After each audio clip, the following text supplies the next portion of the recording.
బయటికి రా, నువ్వు రా బయటికి. రాజేశ్వరి తలపై నువ్వు బయటికి రా, రా బయటికి, రా బయటికి, రా బయటికి. అంతా రికార్డ్ అవుతోంది.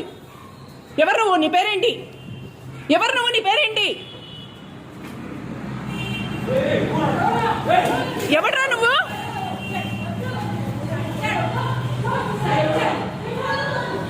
ఎవడు వాడు? ఎవడు వాడు? లోపలికి వచ్చేసాడు. ఎవడు వాడు? ఎవడో తెలీదు. లోపలికి వచ్చేసాడు. లోపలికి వచ్చేసి తలుపేసేసాడు. ఎవడు నువ్వు? బయటికి రా, బయటికి రా. మొత్తం వీడియో రికార్డ్ చేస్తున్నా అంటే పారిపోయాడు. ఎవడు నువ్వు అంటే అప్పుడు పారిపోయాడు. సెకండ్ ఫ్లోర్ లోంచి దూకేశాడు. ఎవడో వాడు. నేను మొత్తం రికార్డ్ చేస్తున్నాను, నువ్వు ఎవడివి అని చెప్తూ ఉంటే నన్ను